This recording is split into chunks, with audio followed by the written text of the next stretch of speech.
का नहीं मन तो लागते नहीं के हो सही कहता रह बुझा तो सब चाड़ा मुखमे आवे तनी तो का करबो घुमही के परे चल आव और हम मिली खा गए के नो तो टाइमो पास होई सही कहता रह अरे मर्दबा हैं देखो तो का किसी कितना बोल बावे हां है तोरा किसी लौकता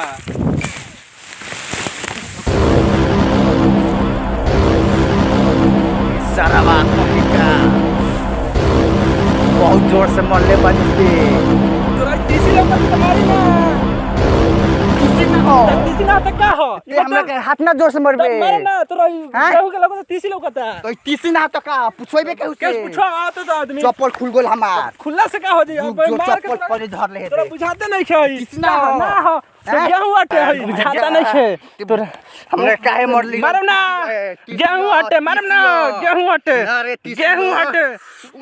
यार मारम अभी जानतो नहीं खा क्या बुझाते नहीं सरवा गोड़ तोड़ देलक गेहूं के तीसी कहता रह गोड़ तोड़ देलक तो तुरम ना हेनी आओ हां बोल सो कहीं का तीसी ना हो हैं तीसी लौकता का हो गेहूं तो तीसी लौकता तीसी हो सोइबे के उसे सब का आओ दे तू रुक ना तू चल हम पूछवा ये के उसे हां तो तोरा नहीं बुझा झगड़ा का बात रे रे झगड़ा का तू कर झगड़ा के हाय बताओ का हो ई गहूं हो तीसी हो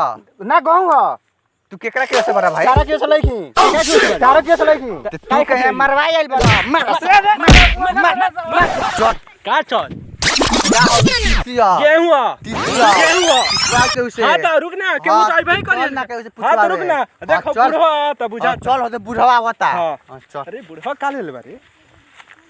ए बुढ़वा का हो अरे ई हमार छाता है छाता छाता होवे हाँ ई हमार बुढ़िया बनवले बिया बुढ़वा कोई रहन मैहर अपना तो कीन के लिए आइल बुझाता छोड़ जा दे पहले हाय अपन बात पूछ पहले अपन बात पूछ गेहूं कि ना ए बाबा बबुआ तू ना ना तीसी हो ई कहते ई गेहूं ना हम तो कहते नहीं तीसी हो तीसी हो अच्छा गेहूं माने तहरा हिसाब से गेहूं हो हां ये कहत तीसी हो हमारा हिसाब से बबुआ तीसी हो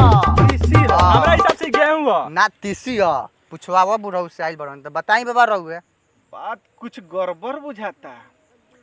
एगो कहता तीसी हो एगो कहता कि गेहूं हो एकरा की ओर से बोले तो कहीं ई मत पीट देव आ कहीं एकरा की ओर से बोली तो ई मत पीट देव अच्छा थोड़ा देर मंथन करे दो अच्छा बुढ़ऊ हमार तो धुरकत के पानी झराइए गइल बा अब तू हे बाकी बारह हुआ हां बाबा अब हम जाता नहीं आ तू अपने में डिसीजन ले लो कि गेहूं हो आ कि तीसी हो यदि हम ही से अपने में डिसीजन लेकर तो रहुआ हो ना अब हम जाता नहीं अरे बाप रे अरे माई रे अरे दादा हो भैया रुक रुक रुक ई तो शर्मा मार के हमर डार तोड़ दे हवा से भैया भाग अब हमार बुढ़िया पूछी तो हम का जवाब दे मारे माई बाप रे अरे दादा दादा अरे बाप रे ई तो शर्मा हमर डार तोड़ देले छोट ई शर्मा ले से बुढ़ापा में हमर कोमर अरे बाप रे। हेलो गाइज, अगर आपको वीडियो पसंद आया तो इस वीडियो को जरूर सब्सक्राइब करें और इस वीडियो को बनाने में हम सबको बहुत मेहनत लगा है। सब्सक्राइब के साथ लाइक और कमेंट करना ना भूलें। लाइक कमेंट जरूर करना भाई। भाई जितना हो सके अपने यार दोस्तों में इस वीडियो को जरूर शेयर कीजिए क्योंकि इस वीडियो में भाई बहुत ज़्यादा मेहनत लगा है और लाइक के साथ साथ शेयर भी जरूर करना भाई और सब्सक्राइब करना चैनल को ना भूले भाई। थैंक्स भाई। थैंक्स भाई। थैंक्स भाई।